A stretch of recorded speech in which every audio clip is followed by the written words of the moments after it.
सबसे पहले मैं बाबा साहब भीमराव अम्बेडकर जी के चरणों में सशक्त नमन करता हूँ।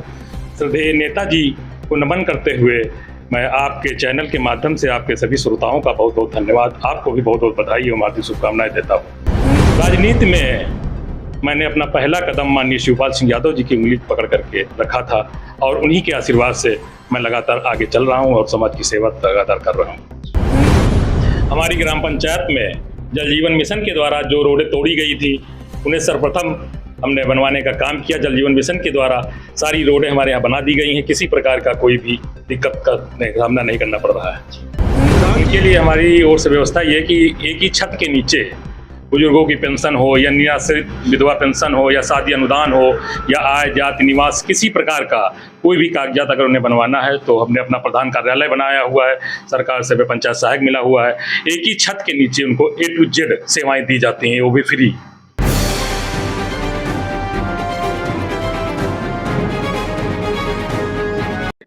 नमस्कार दोस्तों, आप सभी का स्वागत। हमारे साथ हम आपके साथ अर्जुन तिवारी।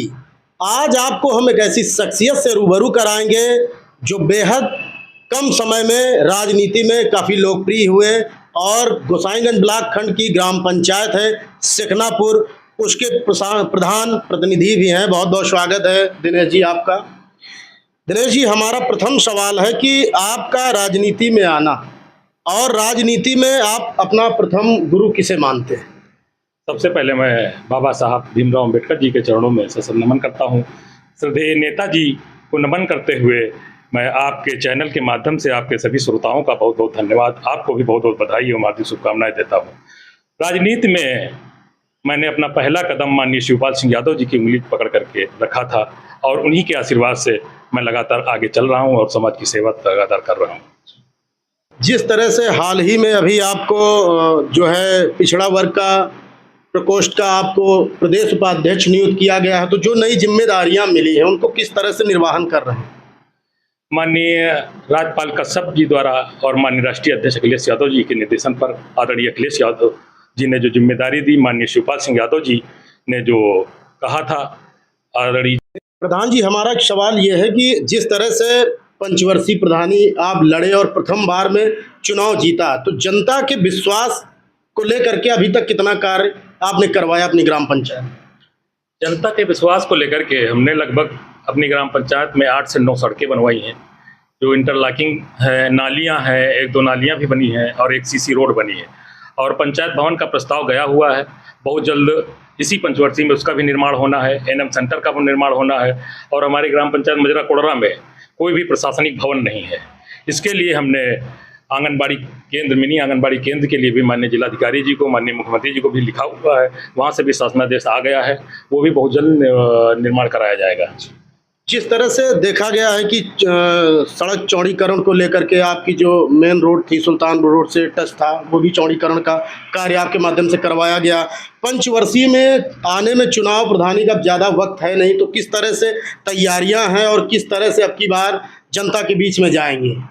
जनता के बीच में हम लोग लगातार बने हुए हैं, हमारे युवा साथी लोग हैं, हमारे साथ में काफ़ी लोग लगे हुए हैं। इस बार हमें जो है वृद्धजनों का भी आशीर्वाद मिल रहा है और महिलाओं का भी आशीर्वाद हमें मिल रहा है। लगातार हम लोग क्षेत्र में बने हुए हैं, अपनी ग्राम पंचायत को लेकर के हम 24 घंटे लगातार तत्पर रहते हैं उनकी सेवा में और हमें आशा नहीं पूर्ण विश्वास है कि इस बार फिर हमारी ग्राम पंचायत सेखनापुर की देवतुल्य जनता हमें पूरा अपने विश्वास के साथ हमें फिर से जिताएगी। जिस तरह से जल जीवन मिशन का प्रधान जी आप देखेंगे कि अदर ग्राम पंचायतों में जब आप जाएंगे तो जल जीवन मिशन की जो योजना थी वो हर घर जल पहुंचाने की योजना थी सरकार की, उस पर कार्य भी किए गए, लेकिन जो सड़कें तोड़ी गई वो सड़कें कई ग्राम पंचायतें ऐसी हैं बनी नहीं है। तो आपकी ग्राम पंचायत का क्या हाल है, क्या कहेंगे? हाँ, ऐसा लगातार गोसाईगंज की कई विकास खंडों में हमने कई गाँव में गोसाईगंज विकास खंड के कई गाँव में हमने भी देखा है कि जल जीवन मिशन द्वारा गाँव की सड़कों को पूरी तरह से क्षतिग्रस्त कर दिया गया है और जहाँ पे पानी भी चला दिया जाता है तो कहीं कहीं से लीकेज होकर के सड़कें खराब हो रही हैं, लोग चोटिल हो रहे हैं। लेकिन हमारी ग्राम पंचायत में किसी भी प्रकार का, हमारी ग्राम पंचायत में जल जीवन मिशन के द्वारा जो रोडें तोड़ी गई थी उन्हें सर्वप्रथम हमने बनवाने का काम किया। जल जीवन मिशन के द्वारा सारी रोडें हमारे यहाँ बना दी गई हैं, किसी प्रकार का कोई भी दिक्कत का सामना नहीं करना पड़ रहा है। प्रधान जी, आप पिछड़ा वर्ग के प्रदेश उपाध्यक्ष हैं, तो अब की बार 27 का रण अभी आएगा, क्योंकि 24 में आप देखेंगे कि आपकी पार्टी से आर के चौधरी जी सांसद बने हैं, तो 27 को लेकर के किस तरह की तैयारियां हैं आप लोगों की? क्षेत्र में हम लोग लगातार बने हुए हैं।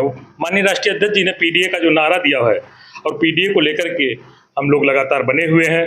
और 24 में आपने देखा ही है कि किस प्रकार से हम लोगों ने, हम समाजवादियों ने और हमारे प्रधान साथियों ने मिलकर के माननीय आर के चौधरी जी को यहाँ से सांसद बनाने का काम किया है। और माननीय राष्ट्रीय महासचिव हमारे गुरु, जिनका आशीर्वाद लगातार हम पर बना हुआ है और उनका आशीर्वाद निरंतर हमें मिलता भी रहता है। और 27 में हम लोग अपनी समाजवादी पार्टी से जो भी प्रत्याशी आएगा उसे पूरे तन मन धन से जिता करके भेजने का काम करेंगे। और जो भी कमियां पूर्व में रही हैं, जिस कारण से जो है मोहनलालगंज विधानसभा से हमारा विधायक नहीं बन पाया था, उन कमियों को दूर करते हुए इस बार 27 में विधानसभा का प्रत्याशी हमारा ही होगा और हमारा प्रत्याशी जीत के विधानसभा पहुंचेगा। ग्राम पंचायत में प्रधान जी ये देखा गया है कि ग्रामीण इलाका है, तो जो गांव के बुजुर्ग हैं जो उतना शिक्षित नहीं हैं, तो उनके लिए जैसे उनको आय बनवाना हो या जात बनवाना हो या पेंशन या आवास, उनके लिए क्या व्यवस्था आपकी ओर से की जाती है?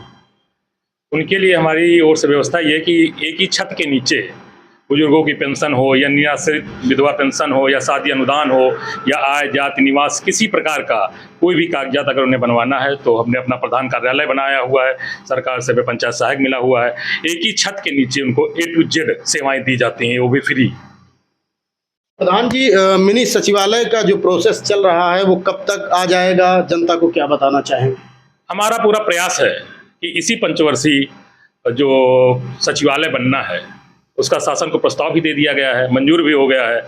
और 2 गांव होने की वजह से थोड़ा बजट भी कम है, इसलिए फिर भी हम लगातार प्रयासरत हैं और बहुत जल्द इसी पंचवर्षीय पंचायत भवन का निर्माण अपनी ग्राम पंचायत में करवाने का प्रयास करेंगे। प्रधान जी, आवास बहुत जरूरी है, चाहे मुख्यमंत्री आवास योजना हो या प्रधानमंत्री आवास योजना हो, तो जो लोग जो अब वंचित हैं इससे, उनके लिए कैसे प्रयासरत हैं और जो आवास हैं वो मुहैया करवाए जा रहे हैं आपकी ओर? बिल्कुल, आवास के लिए हमारे ग्राम पंचायत सचिव, पंचायत सहायक सभी के द्वारा सर्वे लगातार किया जा रहा है। और सर्वे में जिन लोगों का नाम गया हुआ है, जो पात्र व्यक्ति हैं, उनको आवास जरूर दिया जाएगा।